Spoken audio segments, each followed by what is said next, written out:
I want to bring up our guest speaker for the day. We just want to thank Mr. Lewis for all he does there in Southern California and around the country building a team. And I just want to say personally, he's a great father and a single father at that, which I have a lot of admiration for because he's a real man's man to be able to do that, raise his daughter despite what society says, because he knows his responsibility. And he's also responsible for building a team and taking care and giving the best information and knowledge he can do. So without further ado, everybody, let's give a warm welcome to Regional Director out of Southern California, the great, the one and only, Mr. Julian Lewis.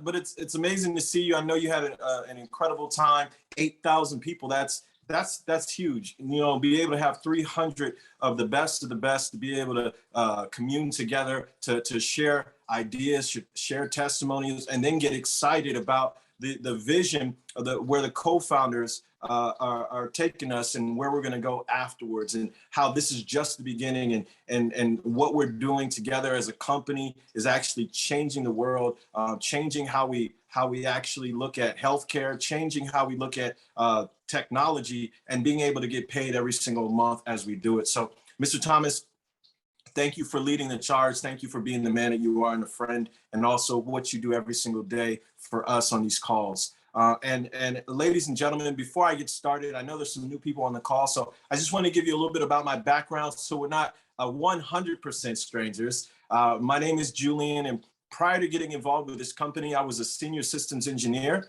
I was working roughly 80 to 90 hours a week at my job. I was averaging 50 to 60 flights a year, which put me in a situation where I really didn't have a lot of time for myself or my family. But good fortune came my way. I was introduced to this project by my first mentor in this industry, who shared with me a system that allowed me to replace my six-figure income and enabled me to come home to my family. And most importantly, I was able to become the type of father that I felt my daughter deserved. And you heard Mr. Thomas mention my daughter. She's 16 years old. She's the youngest senior in her school right now. Right now, Mr. Thomas, we're dealing with college tours, man. This thing goes way too fast.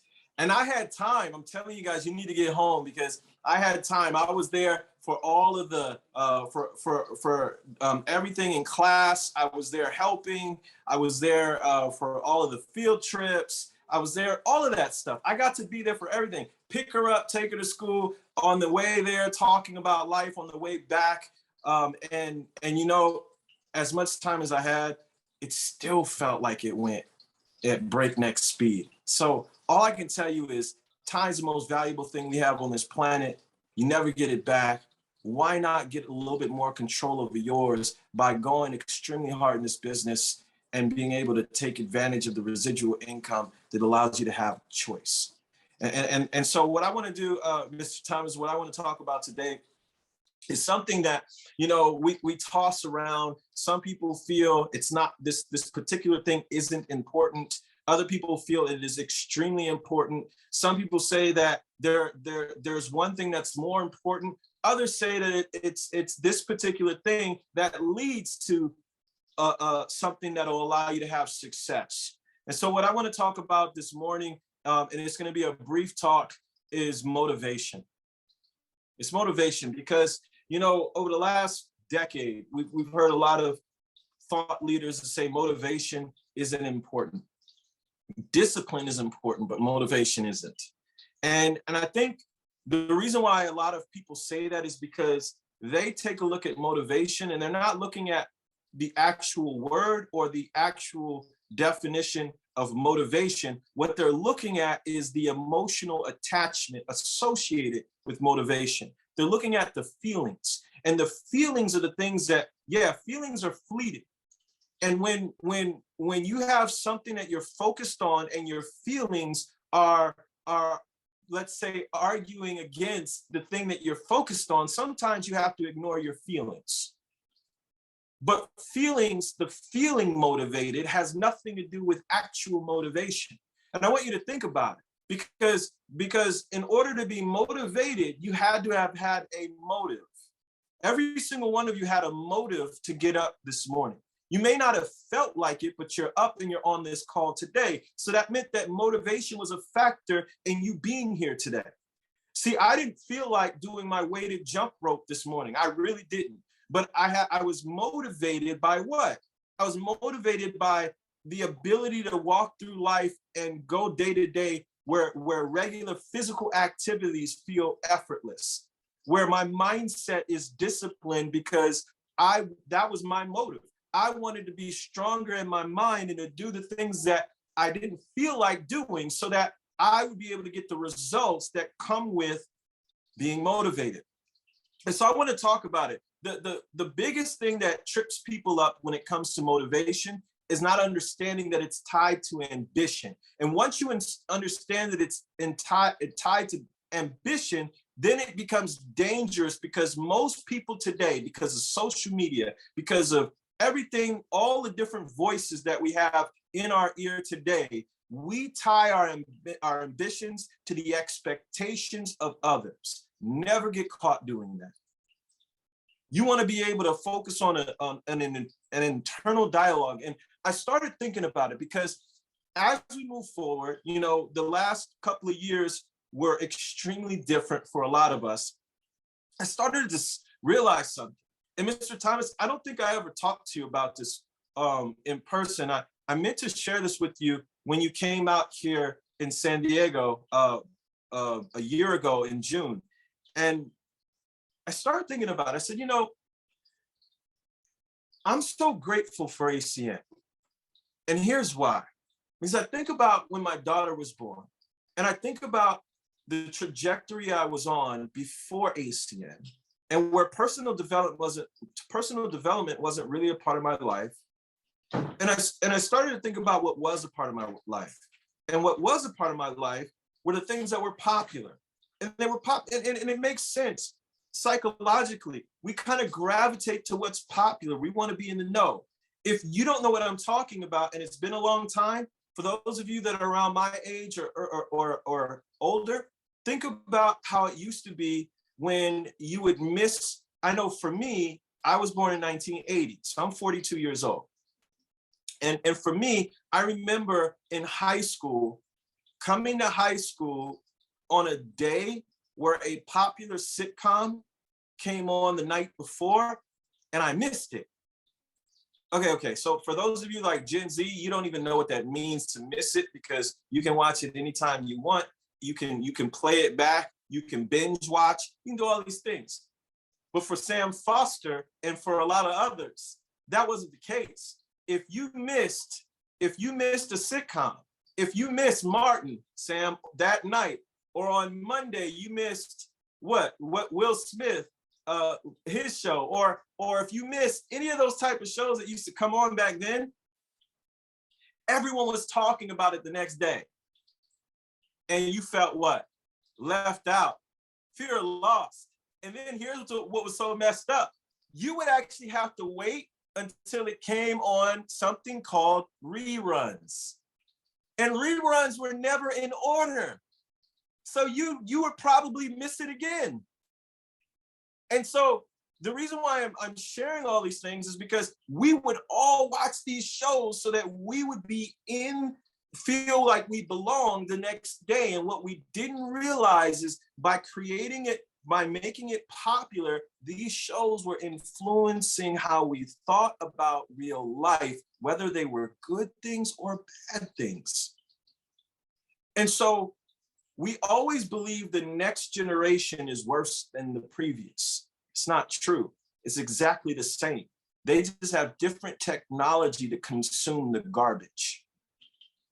My mom and a lot of other moms, while I was running around when I was a kid, used to watch soap operas.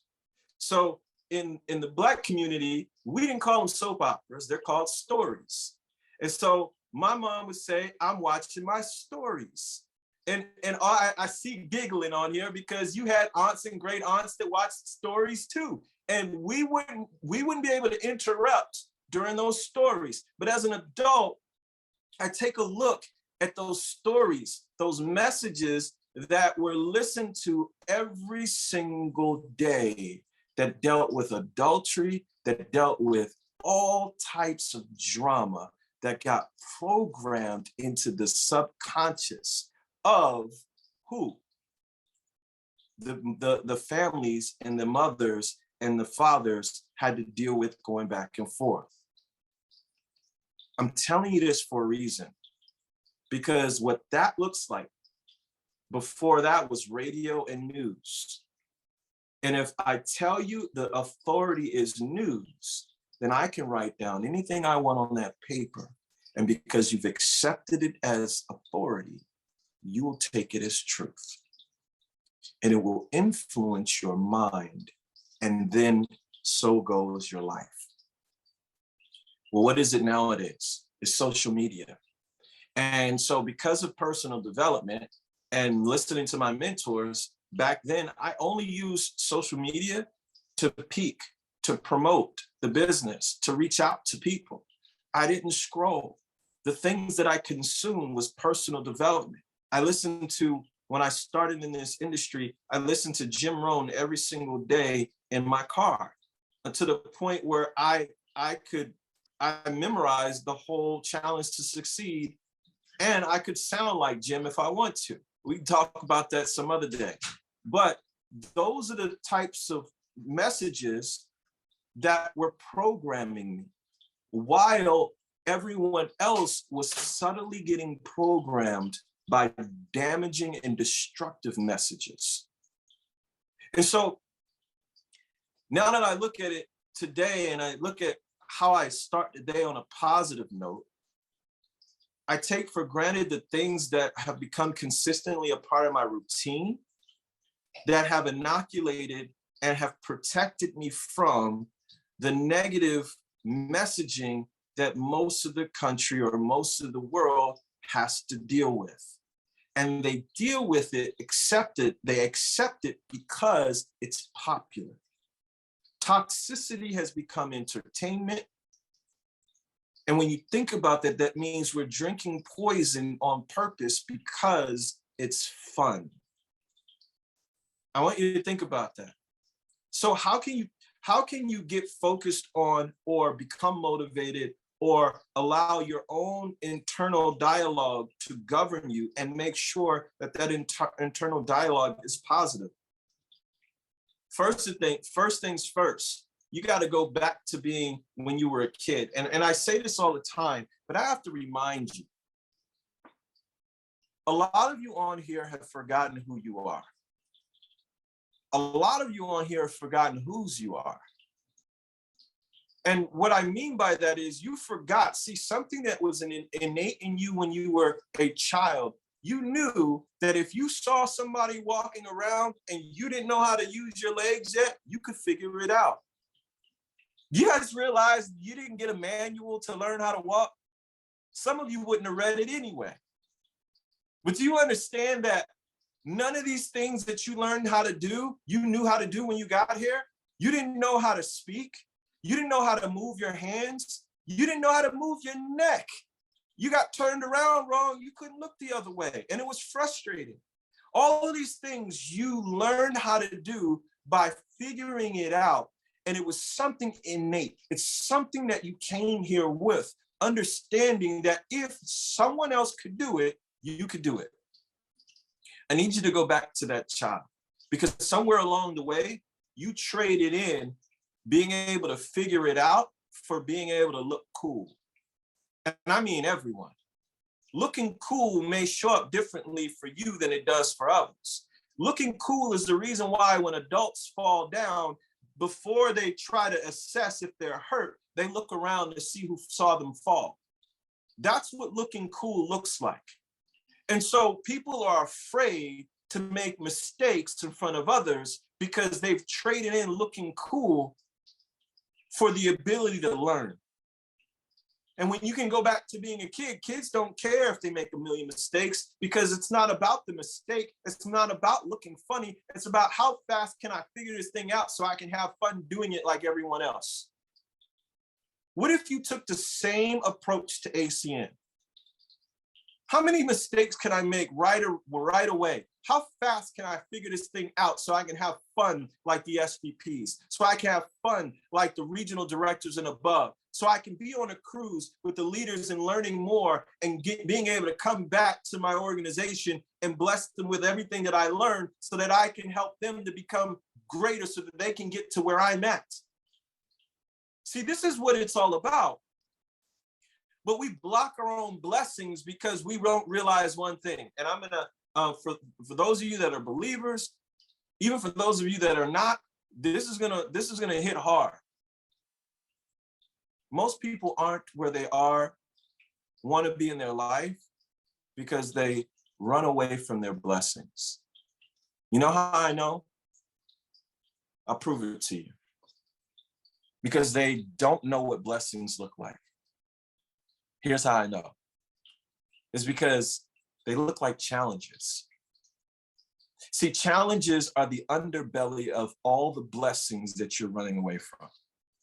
Every challenge that you avoid, you're avoiding becoming better and being a testimony to someone else who's looking to be great.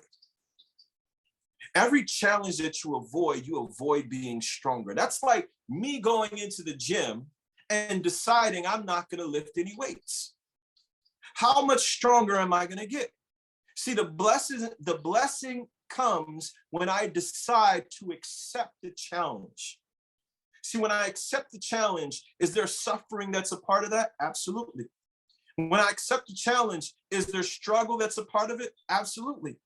When I accept the challenge, are there problems that I'm going to have to figure out? Absolutely. But it's the figuring out part, that's the part that reveals the miracle that becomes the blessing. And every single one of you have the opportunity to do it because you were all children that learned how to do these things, which meant that all you really have to do is go back to that person and let go of caring about what others think or their opinion about your ambitions, because their opinion about your ambitions don't make your ambitions right or wrong. And so why are we focused on them? We care about what others think because we want to belong, but we forget that if we go for what we want and we become great, others are going to want to belong anyway. That's just the way the world works. There are people like Elon Musk and Jeff Bezos that are being called cool now who have never been cool, not one day in their life. But they're cool now because they blocked out everyone else and focused on where they wanted to go and stopped listening to the people saying they couldn't get there. Listen, most people don't lose motivation in their life. Most people are just fatigued. Motivation is there, but it's under the heavy weight of burnout. So what does that mean? You're human. Take a break. Take a breather. We live in a weird society that says sleep is the cousin of death. I'll rest when I die. Bro, you might be dead tomorrow because of that way of thinking. Wake up. It sounds sexy. It isn't. It's trash. I'm going to tell you right now, the reason why I can outwork so many people is because I know that rest is a part of work. It's the same way the body works. And ironically, we're taught how we should work if you look at how the body works. Even when you work out, there's a work-rest ratio. My muscles build faster when I allow them to rest. My mind is sharper when I allow it to rest. My mind is more refreshed when I allow it to rest. You need to rest because burnout will steal your lunch. Burnout will take and have you thinking you're not motivated. You're still motivated, you're just tired. And for those of you that are lazy, that is not to say be lazy. You need to go to work. For those of you that are lazy, stop pretending that you're tired. Only you know if it's true or not. Look yourself in the mirror. Are you doing enough? And if the answer is no, no one else, your mentors can't tell you that. You know for sure whether you're doing more or you're doing less. And here's the thing. It doesn't matter how much time you give to these certain activities that I'm going to share with you that are going to help you stay motivated. But I'm going to tell you something. You need to at least give 5 minutes for each one of these things that I'm going to share with you. That's going to help you to get into this positive mindset and focusing on your internal dialogue. Okay. So we all heard of the saying, garbage in, garbage out, right? We've heard of that. We think it's just consumption of food. No, no, no. It's also information. Garbage in, garbage out. I highly recommend all of you read Outwitting the Devil. I remember reading it back in 2013, in actually fourth quarter 2013. One of the senior vice presidents who was killing it at that time. We had a conversation. I flew out to Miami. I did a training for him and his group out there. And he said, bro, this book changed my life. You need to read it. I read it that month. It blew me away. So read it, because a lot of you are distracted right now. And some of you are in a hypnotic rhythm. I'm not going to go into that, but some of you are basically being puppeted by your own strings and you can't break free. That's a different conversation. We won't go over that today. But I want to tell you some things that are going to help you get into the right mindset. The first thing is you need a high performance habits morning routine. I've said this a million times. Any of you that have been on a call with me, I talk about morning routine. If it was not for my morning routine, I would not be able to position my mindset in the right direction. Also, when it comes to morning routine, here are a few things you want to stop doing. Stop hitting the snooze button. Get up. I've shared this with you before. Use Mel Robbins' 5-second rule until getting up right away, jumping out of the bed becomes a habit. Why do you not want to hit the snooze button? Because the first act of the day is defeat. When you think about that, you planned to get up at this time the night before and you lost. So your first move is a loss. That's crazy. Why would you allow your first move to be a loss? You're starting out the day losing. Stop it today. I don't care how you feel. Get up. I don't care if you think your brain is telling you that you need more sleep. No, your brain is trying to keep you comfortable. Who's in control? You or your mind. You need to make a decision. Get up, get out of the bed. Okay? So that's the first thing you want to do, is you want to get up, you want to get out of the bed. And then the 3 things you need to focus on doing, and this is for everyone. You need to be able to do something when it comes to moving your body. So movement. You need to do something that deals with goal planning. And you need to do something consisting of reading. Okay? Those are the keys to a positive mindset throughout the day. You're right. By doing that, what you're doing is you're setting the day. Those 3 things are going to take you through the day in the appropriate manner. So it doesn't matter how long you do it, but you need to spend at least 5 minutes minimum per thing. So you need to have at least 5 minutes of reading, 5 minutes of goal planning, and 5 minutes of movement. Now, I would recommend more, but you do what you need to do. If you do 15 minutes, you're good to go. You're actually setting the direction of your day, okay? And what you're doing when it comes to the reading part, I know some people love Audible. I use Audible, but I also read. The reading in the morning actually helps you to start thinking. This is what you're doing. Please hear me on this. You're creating positive patterns. Positive patterns. You know what most people do?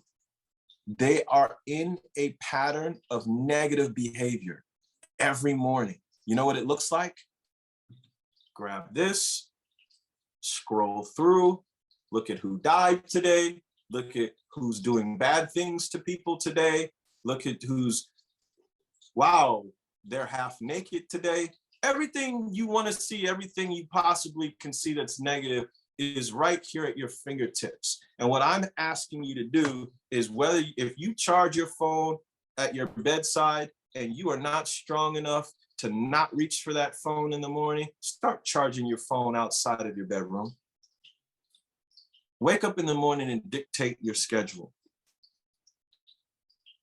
And if you're saying, oh, my phone's my alarm clock, go get an old school alarm clock. You can go to Ross or something, get one for cheap. Stop making excuses. So you do that, and you start to create patterns of thinking versus patterns of worrying. You guys get what I'm saying? And by doing this compounded every single day, all of a sudden, you're building the figure it out muscle. You're building this figure it out muscle. So the first thing is the routine. So I got you guys, right? 5 minutes of movement, 5 minutes of consistent reading, and 5 minutes of what? You guys remember? Goal setting, okay? The next thing is, this is really important. Every religion known to man has figured this out. Vocal praise. It does something to the brain. It actually, science has proven that it actually activates dopamine receptors in the brain. So that's a different part of the brain. So here's how you can get to vocal praise. You can read out loud. You can read from the Bible out loud. You can read a passage of your favorite book out loud. You can pray out loud. You can sing in the shower out loud. All those things work, okay? That's for vocal praise. So that's the second thing. And the third thing, and this is one of the things that I hated. But every single time I didn't do it, I was upset because I realized, dang it, if I would have just done this, I would have got where I needed to go, okay? And everyone does it. Everyone has this argument. So it's not just me. We all have the argument. And I promise you, I was one of the worst at it. Whatever that voice was could argue me down and say, you don't have to do this. And I would listen. So I'm telling you, if I could figure this out 100%, every single one of you can do this, okay? Momentum tracking. Momentum tracking. You want to track your habits and progress every week. And here's why. This is so important. If you don't measure it, you can't improve it. Wait, did you hear what I said? If you don't measure it, you can't improve it. You'll hear leaders come on here and they'll say, yeah, people will tell me they're serious about getting the ETL, getting the RC, RD, RVP, and they don't even know their numbers. They don't even know how far off they are to their goal. They don't even know how many points are in their organization. And some people are irritated, like, why are you talking mess? And I get it, it's uncomfortable, but here's what they're really trying to say. If you aren't constantly measuring and tracking, you cannot improve where you're at. That's all they're saying. So you have to get into a habit of doing that with your nutrition, with your money, listen to this, couples, with your spouses, with your relationship. Any garden that's beautiful has weeds, and if we don't tend to them, they take over the garden. That's a little Jim Rohn. I said I was going to say a little bit. And so here's what I can recommend. You can do that on a piece of paper. You can track on a piece of paper, but there's also, let me give this to you guys, a free app. And for those of you that like technology, you can do it in a free app. You can go to the App Store or Google Play, and it's called Growth Day app. Let me give that to you guys 1 sec. So you can just go download it there. And you can start to do it on your phone. You can do it on a piece of paper. For me, paper has never been my friend ever since I was a little kid. If anything was written on there, I was the one where I put it in my binder and it vanished. I don't know if any of you were like me, but technology saved my life. So it's up to you how you do it. However you want to do it is completely fine. But I wanted to give you those few things because I believe if you could get a hold of what motivation is, remember, motivation is just your motive. You can start to change how you start your day. Oh, last thing. And last thing, this is a bonus. This is a bonus. Do 3 things every single day that you set out to do. So if you're writing down goals, make sure you knock out 3 important things a day. Just 3 things. And look, it's human nature to trick yourself. If, let's say you only did 1. It's human nature to try to trick you. Your mind will say, you're a loser. You only did 1. We shouldn't do any anymore. No. That's not how it works. If you did 1, do 3 tomorrow. Some people will say, if you did 1, punish yourself and do, tomorrow, now you have to do 5. No, you don't have to do all that. Just stop. All you have to do is do 3 tomorrow. It's it. That's it. Because you're creating a what? Habit. That's it. So don't beat yourself up. Don't punish yourself. Just do 3 tomorrow. Exactly. Someone said be compassionate to yourself. Treat yourself like you would if you were your own child. And those of you that have children, start talking to yourself more like you talk to your child. Unless you're evil to your children, then don't do that. Start being nice to your children and then start talking to yourself differently. So yeah, with that being said, Mr. Thomas, that's it for today. Next week, we will be talking about the next step after motivation.